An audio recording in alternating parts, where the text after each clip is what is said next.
ఈ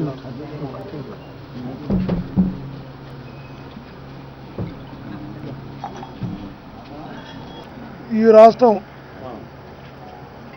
ప్రజాస్వామ్యతంగా పాలన జరుగుతుందా, నియంతృత్వంలో పాలన జరుగుతుందా, ఎట్లాగానే తొగ్లక్ పాలన జరుగుతుందా అర్థం కాకున్నది. రాష్ట్రంలో ఏం జరుగుతుంది? పరిపాలన అస్తవ్యస్తం అయిపోయింది. ఆంధ్రప్రదేశ్ పరిపాలన అధోగతి పాలైంది. చివరికి ఆంధ్రప్రదేశ్ను ఆఫ్ఘనిస్తాన్ లాగా మారుస్తున్నారు. అసలు ప్రజాస్వామ్యంలో ఉన్నాం, పాకిస్తాన్లో ఉన్నామో అర్థం కాకుండా ఏర్పడుతుంది. ప్రజల్లోకి వెళ్ళి ప్రజలకు ఇచ్చిన హామీలను నెరవేర్చలేక, ప్రజలకు సమాధానం చెప్పుకోలేక, ప్రజల ముందర దోషిగా నిలబడుతున్నటువంటి ముఖ్యమంత్రి చంద్రబాబు నాయుడు గారి దగ్గర నుంచి మంత్రుల వరకు, మంత్రుల నుంచి శాసనసభ్యుల వరకు, వాళ్ళ నుంచి కిందున్న ద్వితీయ శ్రేణి టీడీపీ కార్యకర్తల వరకు ప్రజలను పెడుతున్నటువంటి శాపనార్థాలు, ప్రజల నుంచి వస్తున్నటువంటి వ్యతిరేకతకు తట్టుకోలేక, ప్రజలకు సమాధానం చెప్పుకోలేక, ప్రజల పక్షాన నిలబడుతున్నటువంటి వైఎస్ఆర్ కాంగ్రెస్ పార్టీ నాయకులపై, కార్యకర్తలపై దాడులకు ఎగబడుతున్నారు. పోలీసులు అడ్డు పెట్టుకుని పరిపాలన చేయాలనుకుంటున్నారు. పోలీసు వ్యవస్థని నిర్వీర్యం చేస్తున్నారు. పోలీసులని పసుపు చొక్కా వేసుకున్నటువంటి కార్యకర్తల్లాగా వాడుకుంటున్నారు. వాళ్ళ కాకి చొక్కా వేసుకున్న వ్యక్తుల్లా కనబడడం లేదు ఈరోజు రాష్ట్రంలో. పసుపు చొక్కా బలవంతంగా తొడిగి వాళ్ళ చేత పనిచేయించుకునే పరిస్థితుల్లోకి పోలీసు వ్యవస్థను దిగజార్చింది ఈ ప్రభుత్వం. పోలీసులు కూడా అన్ని మినిస్టర్ల ఉద్యోగాలకల్లా, అన్ని రకాల ఉద్యోగాలకల్లా ఒక ప్రజాసేవ చేయడానికి అత్యున్నతమైనటువంటి బాధ్యత కలిగిన, అవకాశం కలిగినటువంటి పోలీసు వ్యవస్థను కొందరు స్వార్థం కోసం, వాళ్ళ బదిలీలు కాకుండా ఆపుకోవడం కోసం, అధికార పార్టీ నాయకుల మెప్పు కోసం, వాళ్ళు చేస్తున్న అవినీతి నుంచి బయటపడటం కోసం, మరింత అవినీతి చేయడం కోసం, అందుకు కావాల్సిన అధికార పార్టీ సపోర్ట్ కోసం ఈరోజు పోలీసులు కూడా నిజంగా కూడా పోలీసులు అంటే జనం అసహించుకునేలాగా, పోలీసు వ్యవస్థ అంటే ఇంత దారుణంగా ఉంటుందని ప్రజలు ఆశ్చర్యపడేలాగా పోలీసు వ్యవస్థను పోలీసులే అధికార పార్టీ నాయకుల ఒత్తిళ్లకు, వాళ్ళ మెప్పు కోసం దిగజార్చడం బాధాకరం.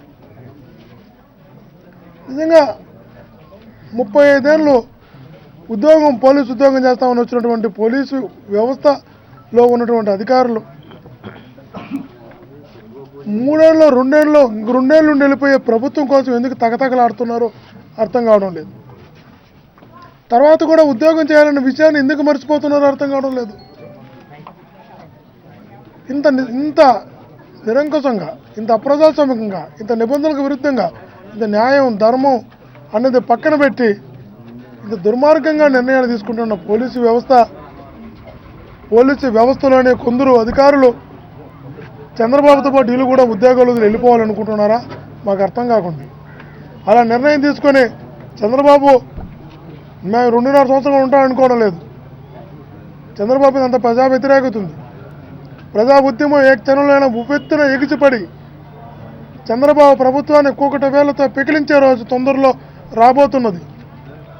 చంద్రబాబు ప్రభుత్వం పేక ముక్కల్లా కుప్ప కూలిన తర్వాత వీళ్ళు కూడా వాళ్ళతో పాటే టీడీపీ కార్యకర్తలుగా వెళ్ళిపోతారా?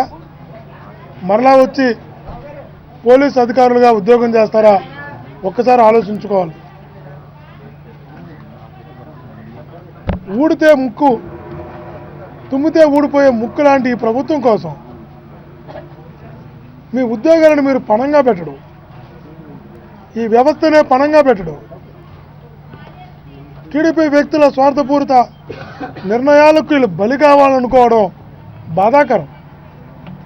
దానికి ఎగ్జాంపుల్ నిన్న ఎక్కంపూడి రాజా మీద పెట్టినటువంటి కేసు.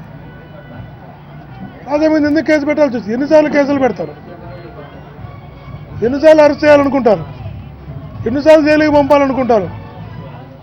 మీరు జైలుకి పంపినంత మాత్రాన నాయకులు కాకుండా పోతారా అని అడుగుతుంది. పోతుంది. న్యాయ వ్యవస్థ మీద నమ్మకం ఉంది. మీరు ఎన్ని తప్పుడు కేసులు పెట్టినా న్యాయ వ్యవస్థను ఆశ్రయిస్తాం. మీరు పెట్టినటువంటి కేసులు కాసు చేయమని కోర్టును ఆశ్రయిస్తాం. న్యాయస్థానం ముందు ఖచ్చితంగా చెప్తాను, మీరు పెట్టిన తప్పుడు కేసులను నిరూపించుతాం. ఎందుకంటే మీరు పెట్టిన ఏ కేసు కూడా నిజం లేదు, సంబంధించినటువంటి మీ దగ్గర ఏమీ కూడా ఆధారాలు లేవు తప్పుడు కేసులు కనుక. వాళ్ళ నాన్నగారి పైన కూడా ఆ రోజుల్లో కేసులు పెట్టేవాళ్ళు. వాళ్ళ నాన్నగారు నాయకుడు కాకుండా పోయాడా అని అడుగుతున్నాం. ప్రజల కోసం పోరాటం చేసే వ్యక్తులు ప్రజల కోసం జైలుకి వెళ్ళడానికి కూడా సిద్ధంగా ఉంటారు. కాబట్టి మీరు ఇలాంటి కేసులు రాజా పైన పెట్టిన, రాజా ఒక్కరిపైనే కాదు, ఈరోజు చూస్తున్నాం రాష్ట్రంలో అన్ని దగ్గరలో పెడుతున్నారు. ప్రత్యేకంగా తూర్పుగోదావరి జిల్లాలో మరీ దారుణం, కాపులనైతే వెంటాడి కేసులు పెడుతున్నారు. అందలం ఎక్కించిన పాపానికి పాపం నిజంగా కూడా వాళ్ళు ఈరోజు పశ్చాత్తాపడుతూ శిక్ష అనుభవిస్తున్నారు. చంద్రబాబు చేసిన సాయానికి వాళ్ళని శిక్ష అనుభవించేలాగా చేస్తున్నాం. ఎక్కడికి తీసుకెళ్తున్నావు వ్యవస్థని? ఏం చేయాలనుకుంటున్నావు ఈ వ్యవస్థని? ఆంధ్రప్రదేశ్ని ఏం చేయాలనుకుంటున్నావు? ఒకటి మటుకు చెప్తున్నావు, దమ్మున్న నాయకుడు, పోరాటం చేయగలిగిన నాయకుడు, అలుపు విరామం మెరగిన నాయకుడు, పేదల పక్షపాతిగా ఉన్న జగన్మోహన్ రెడ్డి గారు ప్రతి కార్యకర్తకి అండగా ఉంటాడు. ఇట్లాంటి దుర్మార్గాలను ఖచ్చితంగా జగన్మోహన్ రెడ్డి గారి నాయకత్వంలో ప్రతి ఒక్కరం కూడా, అందరం కూడా జగనన్న సైనికులుగా, రాజన్న వారసులుగా, ఏ కార్యకర్తకి రాష్ట్రంలో, ఏ జిల్లాలో అయినా, ఏ మండలంలో అయినా, ఎక్కడైనా కూడా ఏ కార్యకర్తకు అన్యాయం జరిగినా, ఏ కార్యకర్త మీద ఇబ్బంది వచ్చినా, ఏ కార్యకర్త మీరు ఇబ్బంది పెట్టినా వైఎస్ఆర్ కాంగ్రెస్ పార్టీలో ఉన్న అందరం కూడా చేయి కలిపి సమిష్టంగా అతనికి బాసటగా నిలుస్తాం, వారికి అండగా నిలుస్తాం. ఇట్లన్నింటిని కూడా ఎదుర్కోవడానికి సమిష్టిగా కృషి చేస్తాము తప్ప ఇట్లాంటి వాటికి భయపడేటటువంటి పార్టీ వైఎస్ఆర్ కాంగ్రెస్ పార్టీ కాదు. పోరాటాలతో పుట్టినటువంటి పార్టీ వైఎస్ఆర్ కాంగ్రెస్ పార్టీ. ఒక మహానాయకుడు రాజశేఖర్ గారి ఆశయాల నుంచి పుట్టినటువంటి పార్టీ వైఎస్ఆర్ కాంగ్రెస్ పార్టీ.